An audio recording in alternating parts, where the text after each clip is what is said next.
میرا سوال ہے ہاں کیا میرا ہے؟ سوال ہے کہ حضرت محمد صلی اللہ علیہ وسلم کی چاروں خلفاء کے نام کے ساتھ رضی اللہ تعالیٰ عنہ آتا ہے، جی اور حضرت مسیح موعود کے پہلے دو خلفاء کے نام کے ساتھ بھی رضی اللہ تعالیٰ عنہ آتا ہے، اور تیسرے اور چوتھے کے نام کے ساتھ ویسے تو اگر رضی اللہ تعالیٰ عنہ کا مطلب ہے کہ اللہ تعالیٰ ان سے راضی ہو ہیں، اور اللہ تعالیٰ نے قرآن شریف میں بھی کہا ان سے راضی ہوا صحابہ سے، ہر صحابی کے ساتھ آتا ہے۔ جو صحابہ ہوتے ہیں نبی کے ماننے والے، اس کو دیکھنے والے، اس کے ہاتھ پہ بیعت کرنے والے، ان کے سامنے ایک طریق چلا گیا کہ رضی اللہ تعالیٰ عنہ لکھا جاتا ہے۔ ویسے تو سعودی عرب کے جو پیاشے شہزادے ہیں وہ بھی مرتے ہیں تو اپنے سامنے رضی اللہ تعالیٰ عنہ لگا لیتے ہیں۔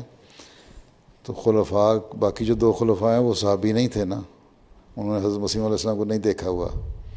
ٹھیک، اس لیے ان کے لیے اللہ تعالیٰ ان پر رحم کرے یا ان کے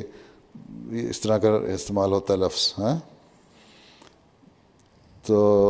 ویسے اگر رضی اللہ تعالیٰ عنہ بھی کہہ دیا جائے، اگر کسی کو دل چاہتا ہے کہنے کو تو کوئی حرج نہیں، لیکن ٹرم چلی ہوئی ہے یہ اس لیے کہتے ہیں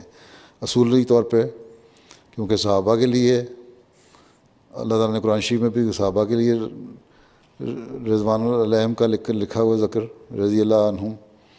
اللہ ان سے راضی ہوا، تو وہ اس لیے ان کے ساتھ رضی اللہ عنہ لکھا جاتا ہے، ٹھیک ہے۔ نبی کو انہوں نے دیکھا، اس کے ہاتھ پہ بیعت کی، اس کے ساتھ رہے۔ میرا جزاک